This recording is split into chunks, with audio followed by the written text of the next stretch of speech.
Տիկին Խաչատրյան այսօր ինչպես տեսանք ավականու նիստը բավականին թեժ անցավ ու ձեզ ասում են Հանրապետություն կուսակցությանը էլի ԿՊ-ն ձեր շնորհիվ, ձեր աջակցությամբ կարողացավ ընդունել թանկացման նախագծերը, ինչի եկաք ու նիստին մասնակցեցիք։ Հանրապետությունը Երևանի շրջանակում կոալիցիոն իշխանություն է եւ այստեղ չկա ԿՊ-ի որևիցե քվեարկության մասնակցել, սա համատեղ իշխանություն է եւ մենք այդ իշխանության մաս ենք ու քվեարկում ենք մեր համատեղ բերած նախագծերին։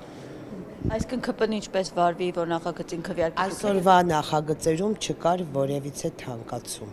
Այդ մանիպուլյացիաներն իրենց բնորոշ, ասողներին բնորոշ մանիպուլյացիաներ են։ Տիկին Խաչատրյան ամեն դեպքում որքան էլ կոալիցիան է, բայց պետք է չէ լինի, ամեն դեպքում տարբեր կուսակցություններ են ու այսպես պետք է տարբերվող կարծիք լինի։ Հիմա որ կոալիցիա Մենք կարծիքները տարբերվող են, շատ տարբերվող են լինում, բայց համատեղ նիստերի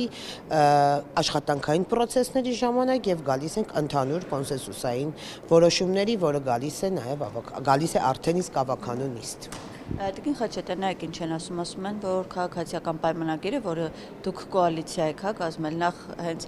քաղաքապետ է դարձել Տիգրան Ավինյանը ձեր աջակցությամբ, կոալիցիայի 99%-ի կողմից ընտրված է եւ ասում են, որ ձեր կոալիցիոն ուժը բոլոր ոլորտներում քաղաքի կառավարումը, թե տրանսպորտի, թե առհասարակ էկոլոգիական վիճակը ու բոլոր ոլորտներում տապալել է քաղաքը։ Մեր քաղաքական ուժը նկատի ունեք, այսինքն քաղաքացիական պայմանագիր եւ կոալիցիոն իշխանությունը մեր քաղաքային որոշումները առնվազն մեր ընտրվելուց հետո եղել են Երևանի պատմության ամենակարևոր որոշումները,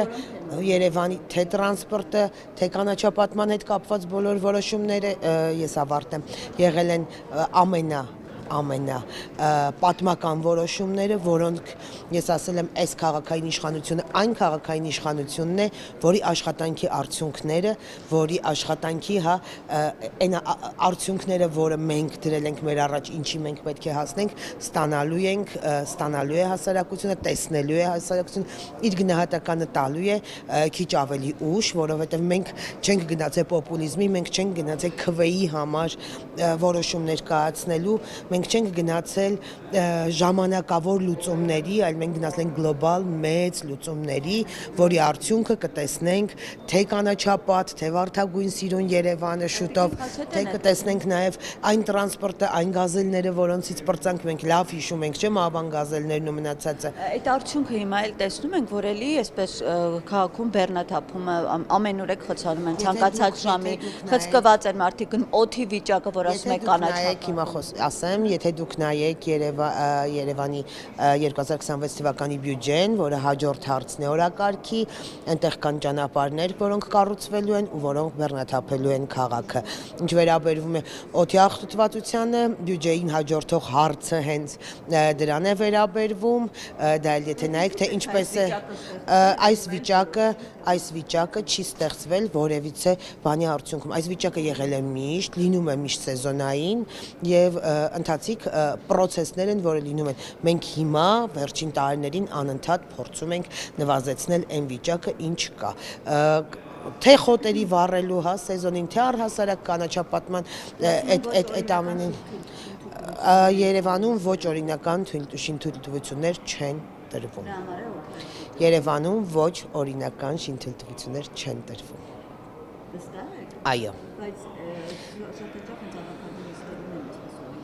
Դուք խոսում եք Ռոբերտ Քոչարյանի ճտերի Ռոբերտ Քոչարյանի մասնավոր մանկապարտեզի մասին եք խոսում, իրենց արած հայտարարությունների, փոքրիկ անդոների, ես չեմ վիրավորում, փոքրիկ անդոների մասին եք խոսում, որոնց նպատակը այստեղ գտնվելը ոչ թե խոսել քաղաքի շահից, այլ հորինել որևիցե բան, որպեսզի իրենց փոքրիկ անդոների միջոցով Ռոբերտ Քոչարյաններին բերեն նորից իշխանության։